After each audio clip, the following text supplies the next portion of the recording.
Hello বন্ধুরা, সবাই কেমন আছো? আশা করছি ভালো আছো, আর আমিও অনেক অনেক ভালো আছি। তো আরেকটি নতুন ব্লগে তোমাদের ওয়েলকাম। তো এটা হচ্ছে জন্মদিনের প্রথম ভিডিওটা ছেড়ে দিয়েছি, তো এটা দ্বিতীয় পার্ট। তো খাওয়া দাওয়া যেহেতু অনেকটা বড় হয়ে গেছিলো ভিডিওটা, তো এত বড় ভিডিও তো দেওয়া যায় না, আর কেউ দেখবেও না এত বড় ভিডিও, তাই না বলো বন্ধুরা? তাই ভিডিওটা কেটে কেটে একটু ছোট করেছি। যাই হোক, দেখো, তো প্রথম পার্টটা তো দিয়েছি, সেটা তোমরা অবশ্যই দেখেছো জানি। তো খেতে বসে একটু ভিডিও করছিলাম। ওই যে পাশে বসে আছে ওটা হচ্ছে ছর্দি ভাই, মানে আমার ছোট ননদ। তার পাশে যে ছর্দি ভাই কথা বলছিল ওটা হচ্ছে মাইমা, আর ওই দেখো দাঁড়িয়ে আছে, উনি হচ্ছে আমাদের ছোট জামাই। তো আগের ভিডিও তো দেখিয়েছি, অনেকবার দেখিয়েছি। আর ইনি হচ্ছে ওই যে আমার সঙ্গে কথা বলছিল, এটা হচ্ছে দিদি ভাইয়ের যা। তো সবাই একসঙ্গে বসে গেছিলাম খেতে। আর আমরা কি বলতো, খেতে খেতে অনেকটাই রাত হয়ে গেছিলো। তো যেহেতু আমরা বাড়ির কাছের মানুষ, আর আমার বান্ধবী বাড়িতে, তো ভাবলাম একটু দেরি করেই খাই। গিয়ে পকোড়া এটা সেটা খেয়েছি, তো তো খিদে লাগেনি, তাই একটু লেট করে খেয়েছি। দেখো, দুটো চকলেট দিয়েছে খাওয়ার শুরুতে, তারপর লেবু দিয়েছে। রান্নাবান্না ভীষণ ভালো হয়েছিল বন্ধুরা। আর তোমাদের সঙ্গে আমি সবটা শেয়ার করতে পারবো না খাওয়া দাওয়ার এই কারণে, যেহেতু আমি সব কিছু খাই না, তো সব কিছু আমি নিইনি। তো যাই হোক, দেখো, তন্দুরি রুটি দিয়েছে, তারপরে মটর পনির দিয়েছিল, আর এইদিকে অনেক কিছু করেছিল। তো আমি সব খাই না, সেটা তো তোমাদের বললাম। তো চলো দেখতে থাকো কি কি দিচ্ছে না দিচ্ছে। আর রান্নাবান্না ভীষণ ভালো হয়েছিল। তো যাই হোক, দেখো খাচ্ছি। আমি এই তন্দুরি রুটিটাই ভালো খেয়েছিলাম। তো আমি কি বলো তো বন্ধুরা, আমি মটন খাই না, তো দই কাতলা করেছিল সেটাও খাইনি, শুধু চিকেন দিয়ে খেয়েছিলাম, সেটা তোমরা দেখতেই পাবে।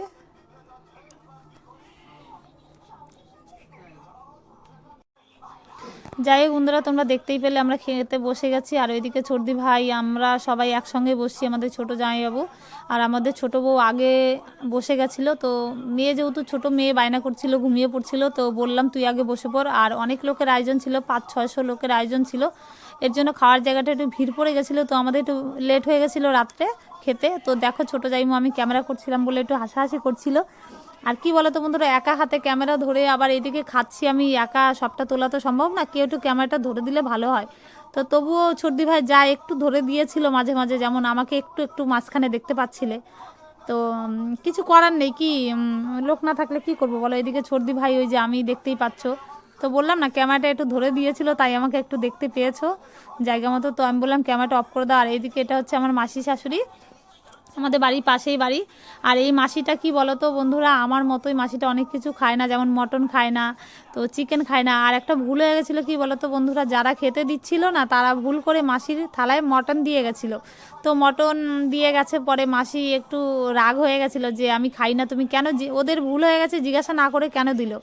তো আমিও খাই না, যেমন আমার থালায় দিলে আমিও তো রেগে যাবো, তাই না বলো?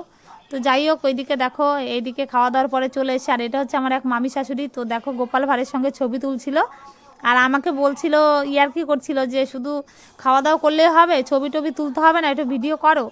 তো যাই হোক, ভিডিওটা করছিলাম। আর এইদিকে দেখো, আমিও মাছটা নিয়েছিলাম, আর গোপাল ভাঁড় দেখো কেমন করছিল আমার মাথার ওপর হাইটা ধরে। এটা কি বলো তো বন্ধুরা, খাওয়া দাওয়া শেষ করে কমপ্লিট করে তো বাড়ি আসার আগের মুহূর্তে, তো ওনাদের সঙ্গে একটু ছবি তুলছিলাম। আর মামি তো দেখো কত রকমভাবে ছবি তুলছিল যে, তো দেখলে তোমরা বুঝতেই পারবে, দেখো। আর এদিকে দেখো, বাচ্চারা সবাই খুব নাচানাচি করছিল, দেখো এই জায়গাটা খুব মজা লাগছিল, প্রত্যেকটা বাচ্চা ভীষণ আনন্দ করেছে। আর কি বলো তো বন্ধুরা, জন্মদিন বাড়িতে এনাদেরকে না আনলে না আমার মনে হয় জমে ওঠে না জিনিসটা। বিয়ে বাড়ি হলে অনেক লোকজন থাকে, সারাদিন হইচই থাকে, তো জন্মদিনের ব্যাপারটা একটু আলাদা, তো বাচ্চারা বেশ আনন্দ পায়। আর এই লোকটা দেখো, এনার যে কী কষ্ট হচ্ছিল, ইনি একজন বয়স্ক লোক, পরে দেখেছি, মানে এনার এই মুখোশটা পরে, এত বড় মুখোশটা পরে ওনার খুব অসুবিধা হচ্ছিল। আর দেখো, হাই করে দিল ক্যামেরাটা অন করাতে। তো উনি দেখো হাঁটতে মনে হচ্ছে ওনার ভীষণ কষ্ট হচ্ছে, আমার খুব খারাপ লাগছিল। কি করবে বলো, মানুষ টাকার জন্য কত কষ্টই না করে, তাই না? আর ওইদিকে দেখো, আমাদের ছর্দি ভাইয়ের জায়ের ছেলেটা, ওই দিদির ছেলেটা, ওনার হাত ধরে টানাটানি করছিল। তো বাচ্চারা কি বলো তো, বাচ্চারা এতটাই সাহসী, এখন বড়দের থেকে বাচ্চাদের সাহস বেশি, ওরা কোনো কিছুতে ভয় পায় না। তো আমরা এনাদের সামনে যেতে ভয় পাই, কিন্তু বাচ্চারা ভয় পায় না। দেখো, উনি একটু নাচও করছিল। আর যাই হোক বন্ধুরা, যদি ভিডিওটা তোমাদের ভালো লাগে অবশ্যই একটা লাইক কমেন্ট করে যেও, তাহলে তো বুঝতে পারবো যে ভিডিওটা ভালো লেগেছে। আর তোমরা যদি কমেন্ট না করো, তো লাইক না করো, কি করে বুঝবো যে বন্ধুরা যে আমার ভিডিও তোমাদের ভালো লাগে? তো চলো, আর বেশি বকবক করছি না, তোমরা দেখতে থাকো। আর যদি আমার চ্যানেলে নতুন হও, চ্যানেলটিকে সাবস্ক্রাইব করে দিও। আর বলছি না, তো চলো, টাটা।